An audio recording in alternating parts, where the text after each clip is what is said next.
আল্লাহ পাক রব্বুল আলামিন সূরাতুল আরাফের 179 নম্বর আয়াতের ভিতরে বলেন, ওয়া লাকাদ দারাবনা লিজাহান্নামা কাসীরাম মিনাল জিন্নি ওয়াল ইনস।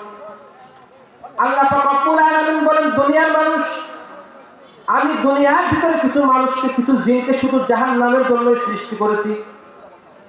এরা দুনিয়াতে আসবে, দুনিয়াতে খাবে, দুনিয়াতে আল্লাহর হুকুম আহকাম মেনে চলবে না, আল্লাহর বিধানের অবমাননা করবে। আল্লাহ তাআলা বলবে তোমরা নামাজ পড়ো, সে নামাজ পড়বে না। আল্লাহ বলেন তোমরা রোজা রাখো, সে রোজা রাখবে না। আল্লাহ বলেন তোমরা সুদ খাও না, সে সুদ খাবে। আল্লাহ তাআলার বিধানের উল্টা। আল্লাহ তাআলা বলেন ওই সমস্ত মানুষ, ওই সমস্ত জিনকে শুধু আমি আল্লাহ জাহান্নামের জন্য সৃষ্টি করেছি।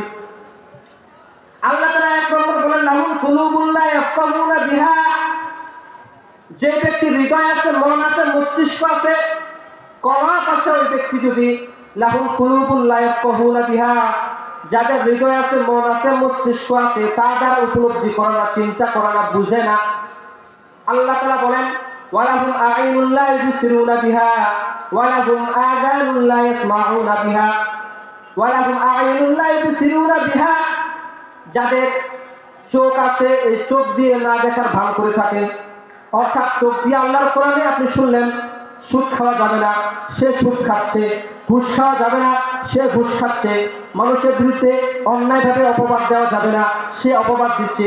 মানুষকে খারাপ বলা যাবে না অন্যায়ভাবে, সে মানুষকে খারাপ বলছে। অর্থাৎ আল্লাহর কোরআন লেখছে তোমরা মানুষকে গালি দিও না, তোমরা আল্লাহ রাসূল সাল্লাল্লাহু আলাইহি ওয়াসাল্লামের পক্ষে কথা বলো। ওই ব্যক্তিটা চোখ দিয়ে দেখেও না দেখার ভান করে চলে যায়। আল্লাহ তাআলা বলেন, ওয়ালাহুম আযানুন লা ইয়াসমাউনা বিহা। ওই ব্যক্তিটা আল্লাহর কোরআনের কথাগুলো শুনছে, তারপরও না শুনে ভান করে চলে গেছে। আল্লাহ পাক রব্বুল আলামিন ওই ব্যক্তিদেরকে ডাক দিয়ে বলেন, উলাইকা কাল আনআম। এরা হচ্ছে চতুষ্পদ প্রাণীর মতো, গবাদি পশুর মতো, কুকুরের মতো, শূকরের মতো, শিয়ালের মতো। আল্লাহ পাক রব্বুল আলামিন বলেন, উলাইকা কাল আনআম, এরা হচ্ছে কুকুর শিয়ালের মতো। শুধু তাই নয়, বালহুম আদল, বরং তার চাইতেও খারাপ। আল্লাহ তাআলা এই সমস্ত মানুষদেরকে শুধু জাহান্নামের জন্যই সৃষ্টি করেছেন।